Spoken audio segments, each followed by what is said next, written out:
Olá pessoal, a aula de hoje é sobre os principais insetos vetores da ordem Hemiptera.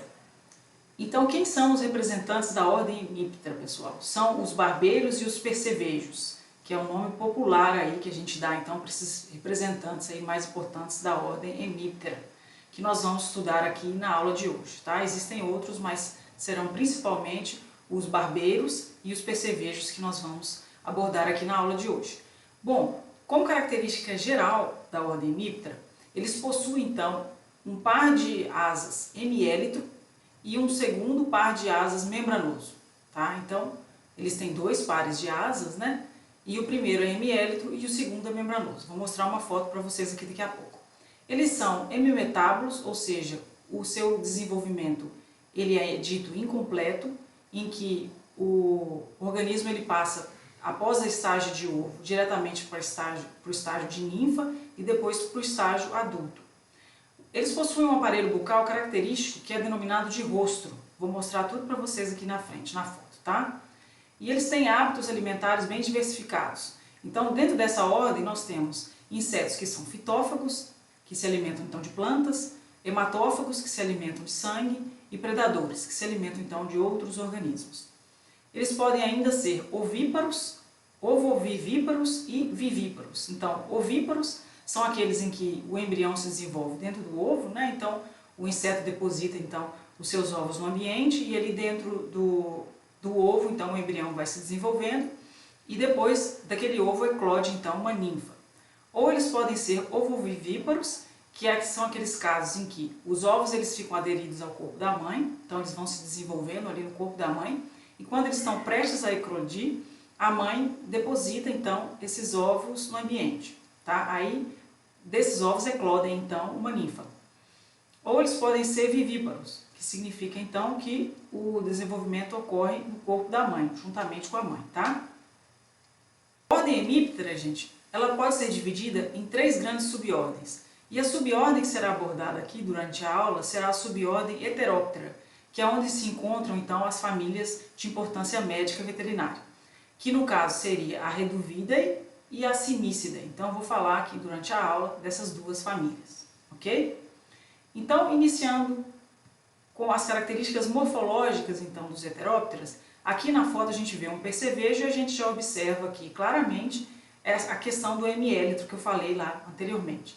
Então existe aqui ó, uma membrana coriácea e, uma asa coriácea, né, e uma asa membranosa. Então é um hemiélitro, tá?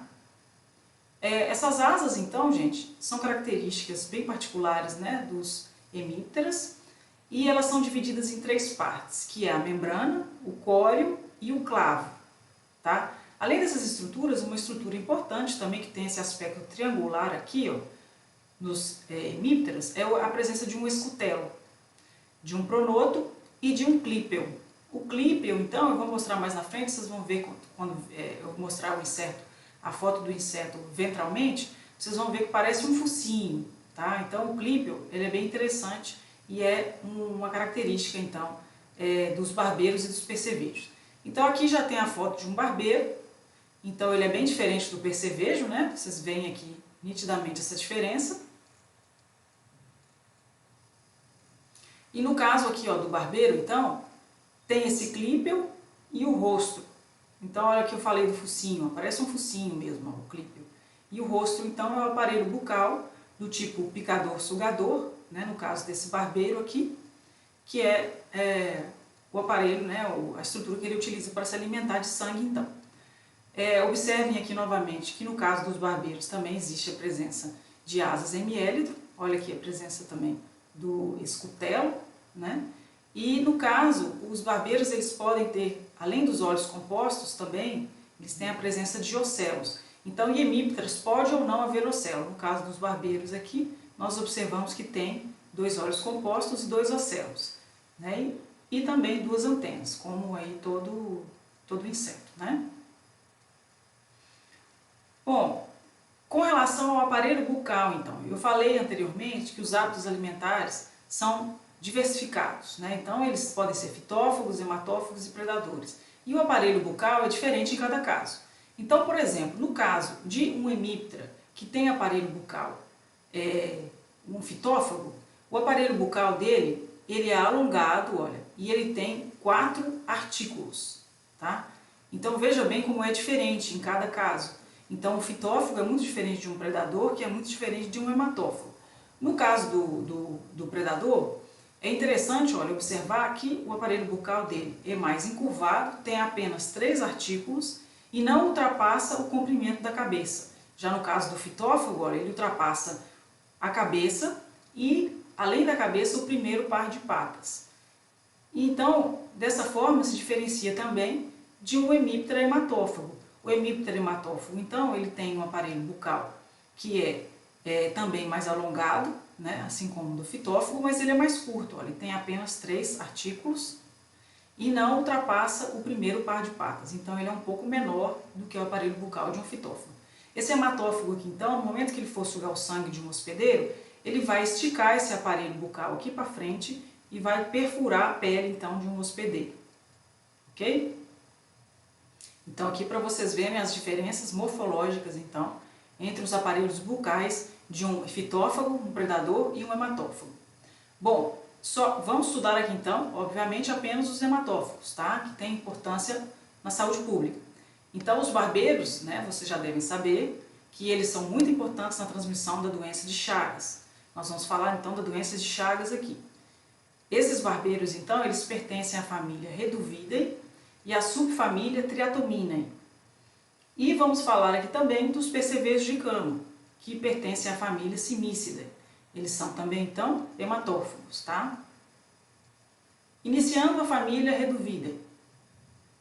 A família Reduvidae, ela tem representantes terrestres e representantes que podem ser fitófagos, hematófagos ou predadores. Nós vamos falar aqui apenas dos hematófagos, que são os da subfamília Triatominae. Então, esses hematófagos são os que têm importância médica. Então, dentro de Reduvidae, da família Reduvidae, nós temos a subfamília Triatominae e temos aí 2 tribos importantes, que é a Rhodinine e a Triatomine. E aí, gente, vem os gêneros mais importantes de barbeiros, então, que são responsáveis pela transmissão da doença de Chagas. E os gêneros mais importantes, então, são esses 3 aqui, ó, Rhodinius, Triatoma e Panstrongylus. Então, eles têm características diferentes morfológicas entre si, que fica fácil de discriminar qual gênero é aquele específico, né? Então, no caso do Panstrongylus, do Rhodinius e do Triatoma, é facilmente distinguir entre esses 3 gêneros por causa da posição da antena em relação à cabeça. Então, aqui tem uma foto que vocês vão conseguir visualizar isso melhor. Veja bem que quando existe um barbeiro do gênero Panstrongylus, a posição aqui, a inserção da antena na cabeça do barbeiro, ela é próxima à região ocular. Então, está próxima aos olhos, olha. A antena insere-se próximo à região dos olhos. No caso de Rhodinius, se for então um barbeiro do gênero Rhodinius, a antena já se insere próxima ao ápice aqui então da cabeça, próximo aqui do clípeo. Então, ela é bem distante dos olhos. E no caso do triatoma, fica no meio do caminho, a inserção da antena, olha. Tá vendo? Fica entre os olhos e o aparelho bucal aqui então.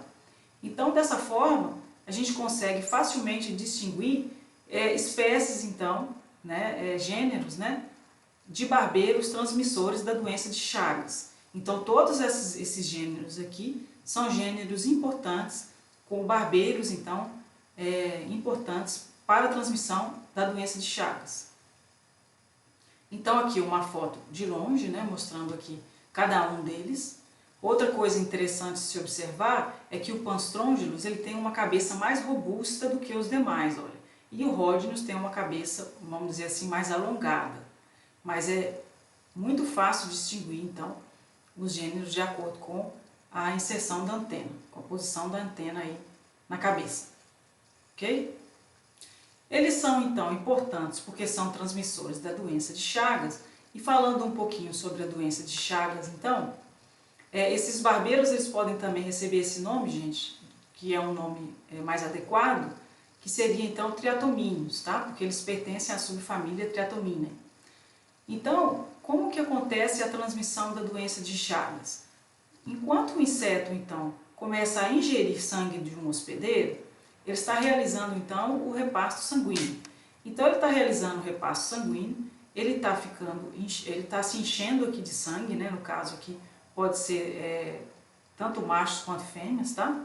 Então, ele está aqui fazendo o repasto sanguíneo e ele vai, à medida que ele vai se alimentando de sangue, ele vai também defecando e urinando. E junto com as fezes, serão depositados aqui na pele do hospedeiro os parasitos também, né? Os parasitos, os protozoários, que são, então, o agente etiológico da doença de Chagas. Então, nesse momento em que o barbeiro ou o triatomino deposita suas fezes aqui na pele do hospedeiro, ele também suga sangue, né? Então, as duas coisas acontecem simultaneamente.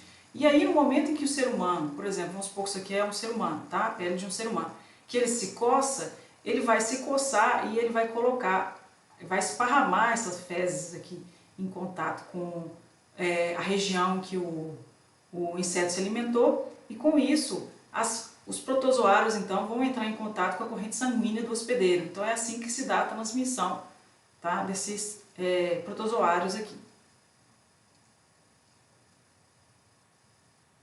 Os principais vetores então no Brasil são Triatoma brasiliensis, Triatoma infestans, Rhodinius prolixius e Pastrongylos megistus. Então, existem várias espécies, né, pertencentes a esses três gêneros, e essas são as principais. Então, todas elas são responsáveis pela transmissão de doenças de Chagas aqui no Brasil. Falando um pouquinho sobre o agente patogênico, então, gente, que são protozoários, então, da espécie Trypanosoma cruzi. Veja que ele é um protozoário que ele é flagelado. Então, aqui só mostrando para vocês como é o protozoário, então, que é o agente etiológico ou agente patogênico da doença de Chagas. A doença de Chagas, gente, ela tem um ciclo de vida heteroxeno, ou seja, ela precisa, então, de dois hospedeiros, de um hospedeiro intermediário e um hospedeiro definitivo, que no caso, então, seria o barbeiro, né, e o mamífero, que pode ser o homem ou outro mamífero. Bom, falando um pouco sobre a doença de Chagas, é muito importante a gente mencionar que ela foi uma doença que foi descoberta por Carlos Chagas, e por isso que ela também é denominada de doença de Chagas, em homenagem ao Carlos Chagas.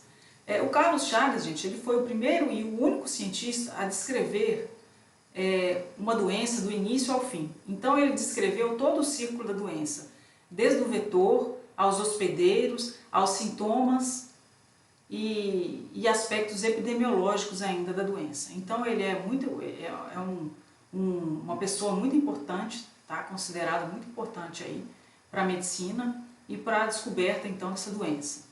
Ele era médico e pesquisador e é nascido aqui em Minas Gerais.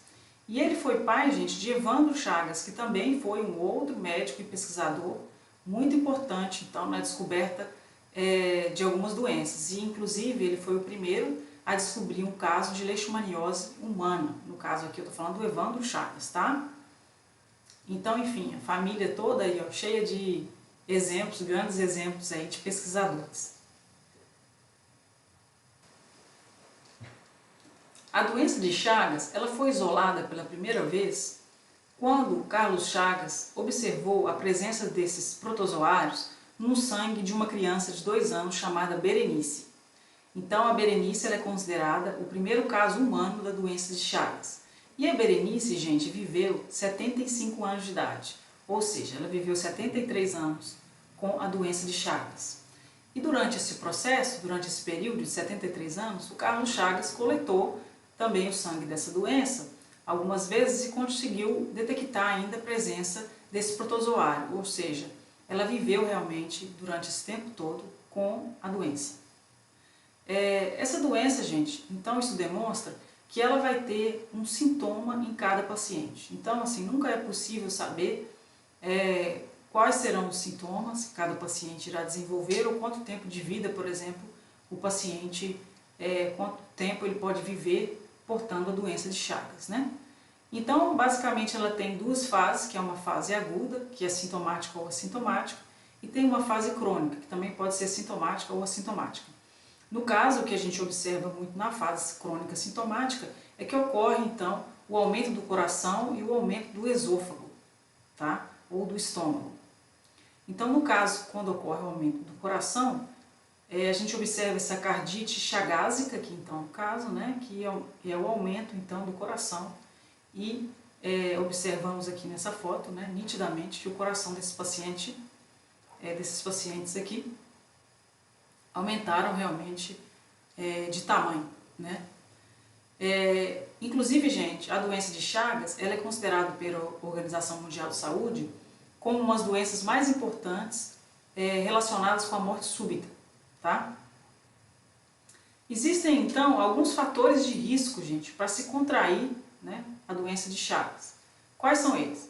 Morar em cabanas, casas de pau a pique, onde os barbeiros vivem e se reproduzem. Então, isso aqui é um fator de risco relacionado com a transmissão da doença, que é vetorial. Mas existem outros tipos de transmissão da doença de Chagas que não são apenas vetoriais. Então, no caso de transmissão vetorial, os barbeiros eles gostam de viver em locais em que tem frestas para eles se esconderem. E casas de pau a pique, em locais de extrema pobreza, eles encontram então locais para se esconder com mais frequência, né? E eles conseguem ter mais sucesso aí com relação ao seu desenvolvimento e sua reprodução. Existem casos que demonstram, estudos que demonstram, que pode-se obter, gente, de 2.000, 5.000, 7.000 barbeiros dentro de uma casa de uma pessoa, por exemplo, de extrema pobreza. Em casas pequenas, casas de pau a pique, já tivemos relatos de casas com esse grande número aí de insetos, tá? De barbeiros. Outra possibilidade, gente, é receber uma transfusão de sangue ou um transplante de órgão de uma pessoa infectada, que pode também, então, contribuir então, para a transmissão dessa doença. Então, são fatores de riscos que são vetoriais e de transplantes, de transfusão, e tem inclusive oral, que eu vou falar aqui agora para vocês também. Mas espera aí, vamos voltar aqui para a questão da casa de pau a pique. Ó. Então, se você levar em consideração que nessa casa de pau a pique, os vetores, os barbeiros, eles podem se esconder aqui nessas frestas com grande facilidade, olha quando o material entulhado. Então, eles conseguem se reproduzir e se desenvolver aqui com muita facilidade, tá? Então, à medida que se detecta, então, a presença desses vetores, os agentes de saúde e as empresas de controle químico e cultural, né, que são as principais formas de controle então, dos barbeiros, elas vão até esse local e começam a detectar a presença desses insetos e a fazer, então, controle mecânico e o controle químico, tá? Então, observe aí nas fotos, olha, tá dando para perceber a grande presença desses barbeiros no local. E que nesse local existe realmente uma grande quantidade de entulhos, olha. Então, o controle ele é basicamente mecânico e químico, tá? Com a utilização de inseticidas. O ciclo de desenvolvimento. É muito interessante a gente observar que todas as fases de desenvolvimento, então, o barbeiro se alimenta de sangue. Então, tanto a ninfa quanto os machos e as fêmeas, eles são hematófagos. O ciclo de vida, então, a partir do ovo, eclode uma ninfa que vai passar por 5 estágios, tá, até atingir a fase adulta. Eles têm hábito noturno e a fêmea, a gente tem uma longevidade de mais ou menos 1 ano, podendo chegar aí a 2 anos. Outra característica interessante é que ela pode ficar sem se alimentar por muito tempo, por mais de 6 meses. Então, o que garante que ela possa esperar, então, até o encontro desses novos hospedeiros aí, e com isso continuar viva no ambiente, né? E também transmitindo aí os tripanossomas caso ela esteja infectada. Isso aí facilita também a transmissão da doença. Eles facilmente se adaptam a novos ambientes. Então, em ambientes silvestres, por exemplo, eles são encontrados muito em frestas de árvores, em folhagens e em vários tipos de ecossistemas, tá? Vários tipos de ecótons também. São encontrados, por exemplo, em Mata Atlântica, Cerrado, enfim, eles são resistentes a vários tipos de temperatura, tanto baixas quanto altas, e isso facilita, então, a sua adaptação em vários ambientes, ok? E existe uma outra possibilidade de transmissão da doença de Chagas, que é a transmissão oral. Então é quando o ser humano ele ingere as fezes ou a urina, então, desses barbeiros. E aí, gente, eu trouxe aqui para vocês essa imagem aqui mostrando um açaí e essa aqui mostrando um caldo de cana. Porque vocês devem observar, já devem ter observado, que às vezes na mídia surge essa notícia aí de que fulano e ciclano contraiu a doença de Chagas depois de ter tomado açaí, depois de ter tomado um caldo de cana. Né? Então aí a pergunta que eu faço é a seguinte, e aí? É possível realmente se adquirir doença de Chagas ao ingerir um desses alimentos? Isso é verdade ou isso é mentira? Isso é verdade, gente. Além da forma de contágio vetorial, existe a forma oral.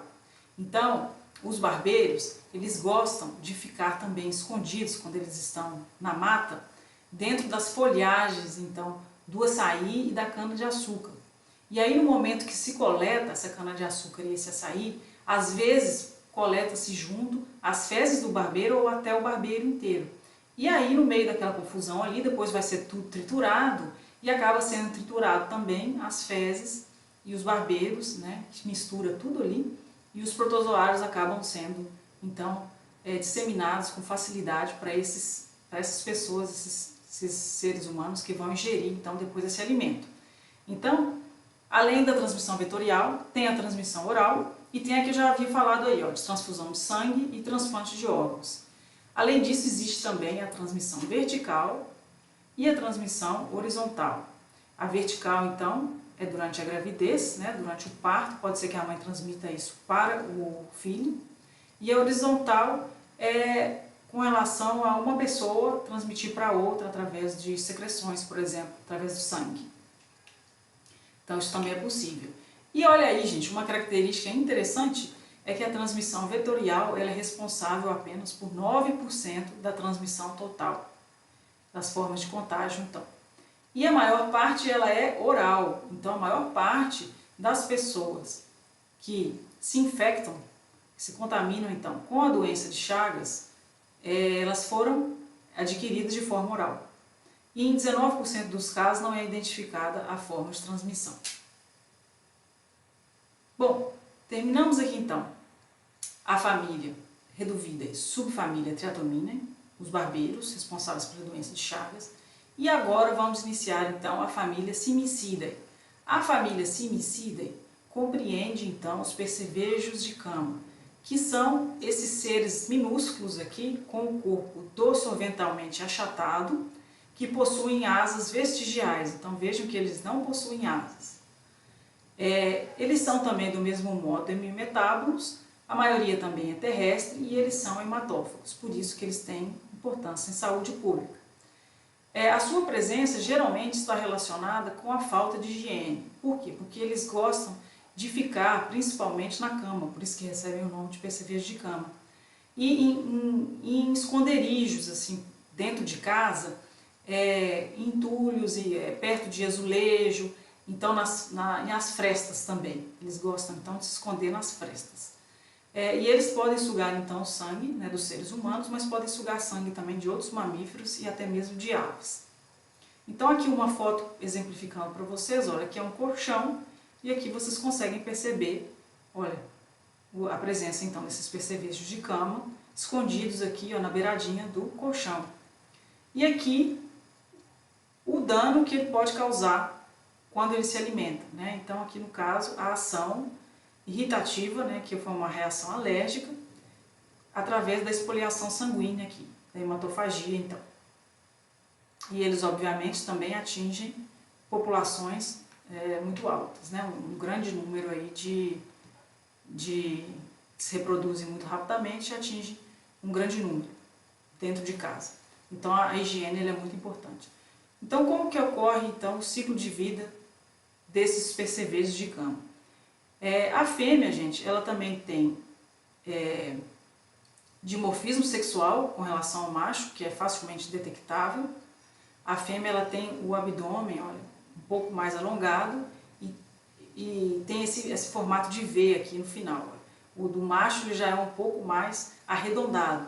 E o mesmo vale para os barbeiros, tá? Não falei lá antes, mas os barbeiros também. A fêmea, ela tem o abdômen um pouco mais alongado e em formato de V, enquanto o macho é mais arredondado. Então, após a cópula, eles depositam os ovos então no ambiente e esses ovos também, desses ovos vão eclodir as ninfas, desenvolvimento hemimetábulo, que vão passar por 5 fases ninfais. Todos eles, gente, se alimentam também. Então, tanto o macho adulto quanto a fêmea adulta, quanto as ninfas, elas se alimentam de sangue. São hematófagos.